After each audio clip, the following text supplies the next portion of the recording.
सभी को राधे राधे। कर्म फल कैसे मिलता है? आज के समय में पशु पक्षियों के साथ बहुत ही गलत हो रहा है। उनको काटने मारने में कोई नहीं सोचता है। जो इस तरह के कर्म करते हैं उनके साथ कभी कभी ऐसी अनहोनी हो जाती है जो व्यक्ति सोच भी नहीं सकता है। हम आपको एक कथा सुनाएंगे, इसको सुनकर आप तुरंत समझ जाएंगे कि ऐसा क्यों होता है। एक व्यक्ति था, वह जीवों को मारकर खाता, जैसे मुर्गे, बकरे, बकरी, ज़्यादातर पशु हत्या ही होती। अब उसके 3 लड़के थे। जब भी उनके पिता घर में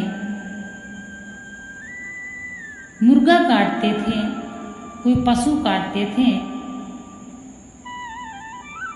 तो उनके बच्चे देखा करते थे। धीरे धीरे बच्चे बड़े हो गए, समझदार हो गए और पिता वही करते रहे। मुर्गे लाते और हथियार उठाते काट देते। बच्चों को पहले तो अजीब लगता था, परंतु जब बच्चे हमेशा अपने घर में यही कार्य देखते तो वह बच्चे भी निडर हो चुके थे। एक दिन 2 बच्चे बड़े थे और एक बच्चा छोटा था। एक दिन दोनों भाई खेल रहे थे और छोटे बच्चे को माँ नहला रही थी। बड़े भाई ने छोटे भाई से कहा, पिताजी जैसे मुर्गा काटते हैं, मैं भी आज वैसे तुझे काटूंगा। और उसने हथियार उठाया और छोटे भाई को काट डाला। जैसे ही छोटे भाई को काटा, उसके चिल्लाने की आवाज माँ के पास तक गई। माँ अपने सबसे छोटे बच्चे को टब में पानी भरकर नहला रही थी। माँ ने बच्चे की चिल्लाने की आवाज सुनी और बच्चे को उसी टब में छोड़कर भाग गई। आखिर क्या हुआ? जैसे ही माँ बच्चों के पास पहुंची तो वह बच्चा, जो बड़ा बच्चा था, उसने जब अपनी माँ को देखा तो सोचने लगा, मैंने छोटे भाई को काट दिया है, इसका खून या इसकी लाश देखकर माँ मुझे मारेगी। वह बच्चा तुरंत वहां से छलांग लगा के कूद गया और मर गया। बड़ा बच्चा भी मर गया और बीच वाले को उसने काट दिया तथा माँ देखकर घबरा गई और माँ भूल गई कि मैं छोटे बच्चे को पानी में ही छोड़ के आ गई हूँ।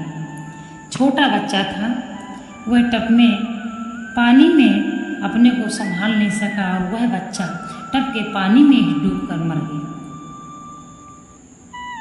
यानी कि एक क्षण के अंदर तीनों बच्चे चले गए। यह है कर्म फल। यदि आप दिन में 4-4, 5-5 जीवों को मार के खाते हैं, आप घर कोई मेहमान आता है, आप 5-5 किलो मीट लाते हैं, तो 5-6 जीवों का जो हत्या हुई है वह परिणाम किसको मिलेगा? पशु किसी से रो नहीं सकते हैं तथा किसी को अपना दुख बतला नहीं सकते हैं, परंतु इंसान बोलता है, समझता है, रोता है, हंसता है, सारी क्रियाएं करता है।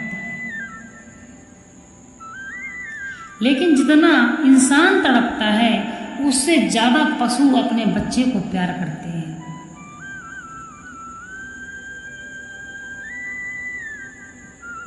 आपने देखा होगा,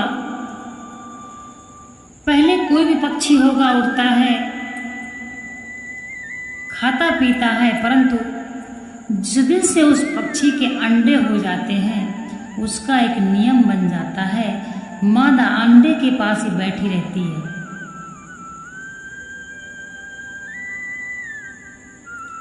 2-4 मिनट के लिए जाएगी, तुरंत अंडों के पास आके बैठ जाएगी, अपने अंडों को पालती है। जब भी कोई जीव, चींटी हो या अथवा और कोई कीड़ा हो, जा रहा हो तो हम उसकी उंगली रखेंगे तो वो बड़ी तेज भागता है, अपनी जान बचा के बड़ी तेज भागता है, क्योंकि उसको दर्द होता है, उसके अंदर डर होता है, वह सब कुछ समझता है, इसीलिए वो अपने को बचाता है और भागता है। कोई भी पशु पक्षी लाए, मारे काटे खा गए, सब कर्म फल आपका बन रहा है। जितने भी पशु पक्षी काट रहे हैं, जो लोग उधर मार रहे हैं, गणास उठा के काट रहे हैं, वह सब बन रहा है, इकट्ठा हो रहा है। अपने करनी के फल से कोई बचा नहीं है। भगवान के फैसले में थोड़ी देर हो सकती है, परंतु अंधेर कभी नहीं। भगवान फैसला करते हैं थोड़ा रुक के, क्योंकि भगवान सोचते हैं शायद इसके समझ में आ जाए, परंतु मनुष्य के समझ में आता है या नहीं, क्योंकि मनुष्य समझना भी नहीं चाहता है।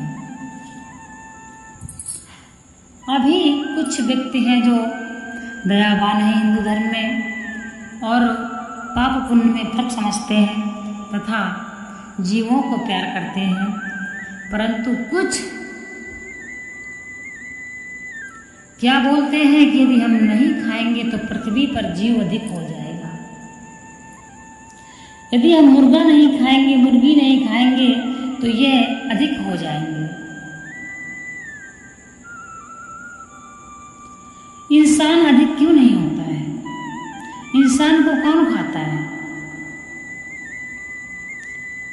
जिस तरीके से भगवान ने सृष्टि बनाई है, तो आने और जाने का सिस्टम भगवान ने वैसे ही कर दिया है।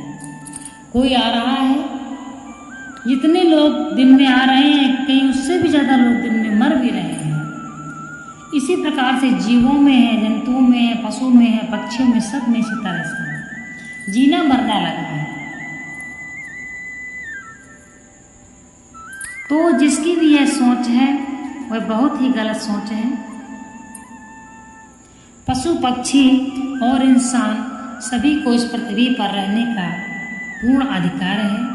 किसी को परेशान नहीं करना चाहिए। हम मनुष्य हैं, हम घर में रहते हैं, गृहस्थ में रहते हैं, हम जंगल में नहीं रहते हैं। हम अच्छे से अच्छा स्वादिष्ट भोजन पका कर खा सकते हैं, परंतु पशु पक्षी को मार के खाना ये कोई मानवता का धर्म नहीं है। याद रखिए, यदि आज किसी पक्षी को आप काट रहे हैं तो आप भी तैयार रहिए कटने के लिए। यह ईश्वर का निर्णय है।